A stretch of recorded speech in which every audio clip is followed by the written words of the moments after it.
Welcome to Headstones and Microphones, where we use AI to step into the past through a researched, first-person simulation of history's most interesting people. I am your host, Calvin. While we've added some creative storytelling, our goal is to inspire your own study of these fascinating lives.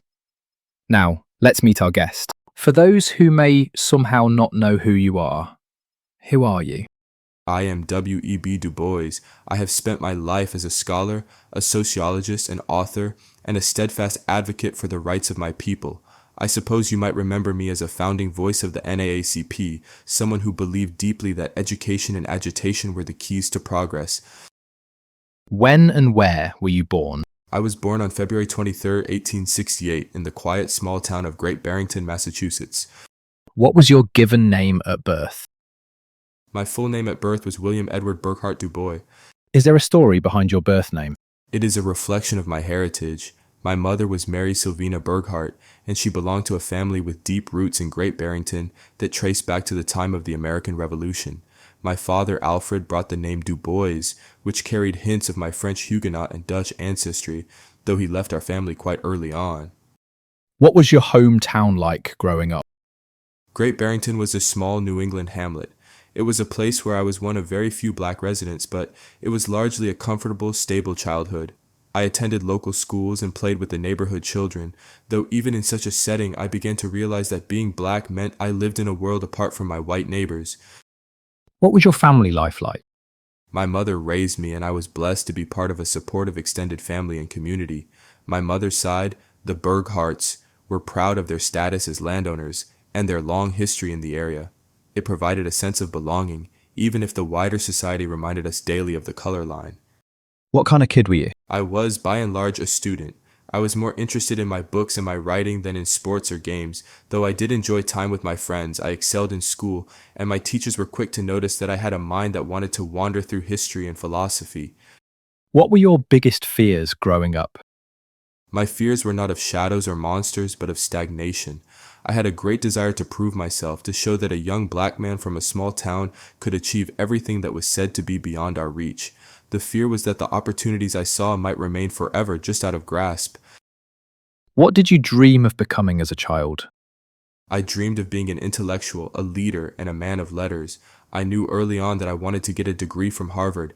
It was the summit of academic achievement in my mind, and I wanted to stand there, not just for myself, but to pave the way for others. What were some of your favorite activities in school? Academics were my primary joy. I loved digging into the records of history and the mechanics of language. I was a studious boy, and graduating as the valedictorian of my high school was a moment of great personal satisfaction for me. What was your first job? I worked various jobs while young to save money, particularly after my mother passed away, and I faced a lack of funds to continue my education. I worked for several months before eventually heading to Fisk University in Nashville, which was my first real immersion into the realities of the Jim Crow South. Was there a moment where you realized you were different from everyone else? It was not a single moment, but a dawning realization. In Great Barrington, I was just William. But when I traveled south to Fisk, the world shifted. I saw the systemic, brutal reality of segregation, the suppression of voting, and the poverty imposed upon black Americans. That was the moment I realized the world viewed me through a lens that had nothing to do with my character and everything to do with my race. What's a decision that changed everything for you, but felt small at the time? Deciding to travel to the University of Berlin for my studies. At the time, it felt like an academic opportunity, but in Europe, I met some of the greatest minds of the time. It expanded my view of sociology and economics and solidified my understanding that racism was not just an American problem, but a global one. What was your biggest break? My education was my break, winning a fellowship and ultimately being accepted into Harvard to earn my doctorate, the first black man to do so, gave me the intellectual platform I needed. It allowed me to transform my lived experience into rigorous scientific research that no one could simply ignore. What were your biggest struggles before success? Financial hardship and the relentless barrier of racial prejudice. I had to defer my dreams of Harvard initially because I simply did not have the money, and the struggle to fund my education was a constant shadow over my early adult years. Did you ever consider quitting? No, the work was too important. When you see the condition of your people, the question isn't whether you should quit, but how you can possibly keep going. Were there any specific daily habits or routines that you feel are essential to your success? Discipline. I was a researcher, a writer, and an editor. These are not tasks that can be done with half measures. It required thousands of hours of study and door to door interviews, as I did for the Philadelphia Negro. You must be methodical and you must be consistent.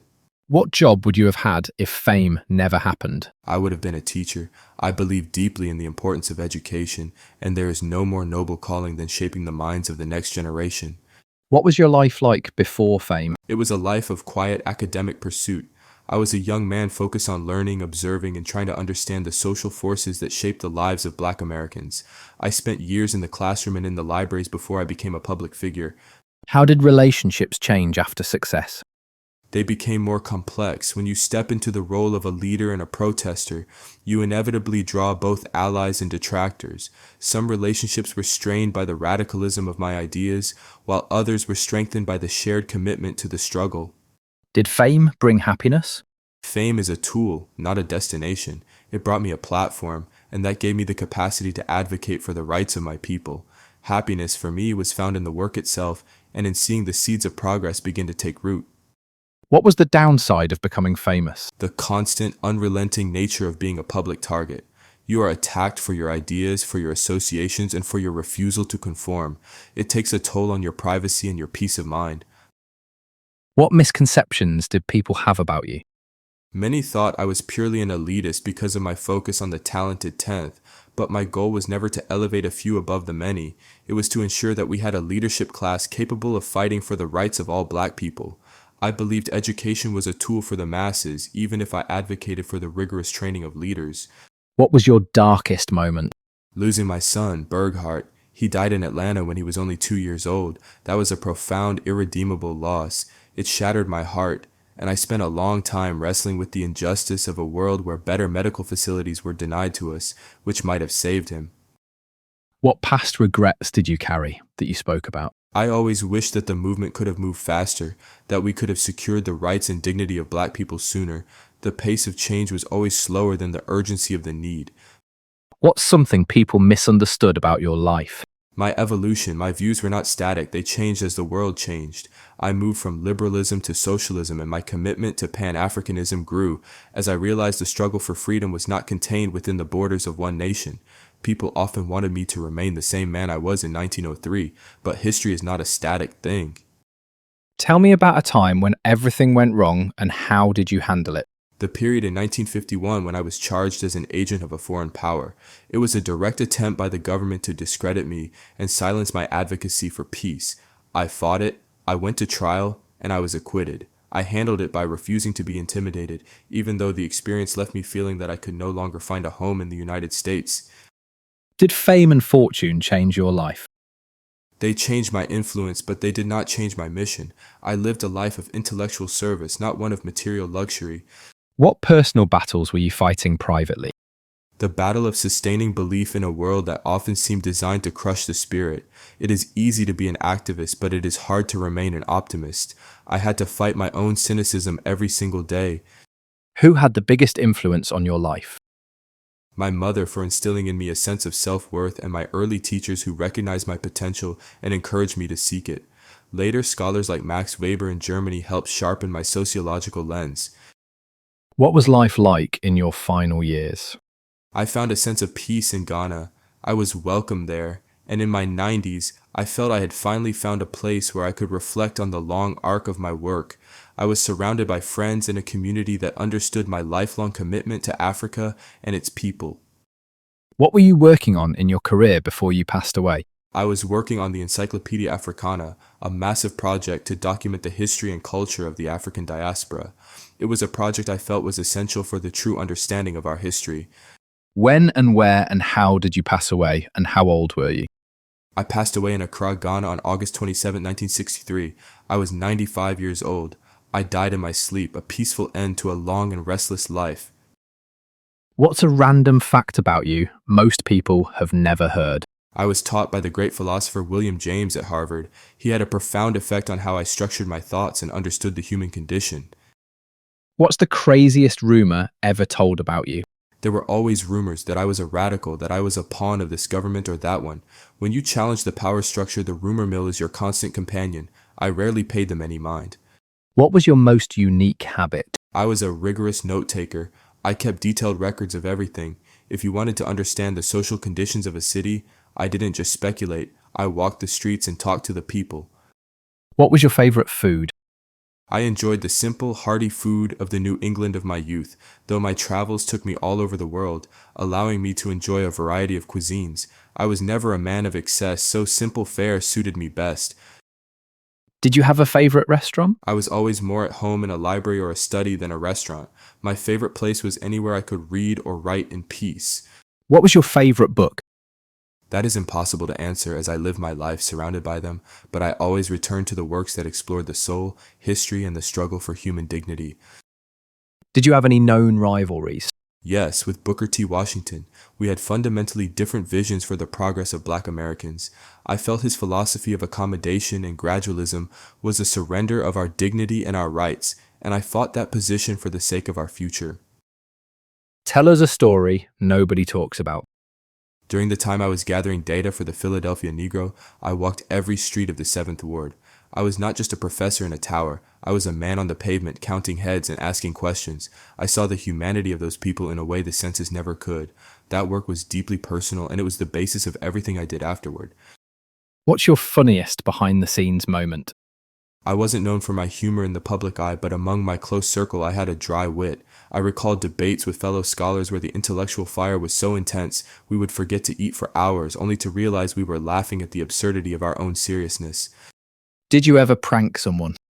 My life was a serious endeavor. I spent more time correcting the record than pulling pranks. What was the most outlandish purchase you made? I spent my resources on books, research, and travel, the tools of my trade. Anything else felt like an extravagance I could not justify. What advice would you give people chasing success? Believe in life. Do not let the slow pace of change or the obstacles that seem insurmountable break your belief in the possibility of progress. Do your work well and know that what you build will live on and benefit those who come after you. Do you have any closing remarks about the interview or the stories you shared that you would like to share with the listeners before signing off? I would only say that history is a living thing. Study it, not to memorize dates, but to understand the forces that move our world. My life was a long journey, but it was a privilege to witness the growth of human consciousness. Thank you for having me, Calvin. Thank you so much for joining us, Dr. Dubois. It was an honor to speak with such a monumental figure in our history. We've covered a lifetime of struggle, intellect, and profound dedication to humanity today. And that wraps up another conversation from beyond the grave. Thanks for joining us on the Headstones and Microphones podcast. Remember, legends may die, but their stories never do. Please help spread the word by sharing and following the pod.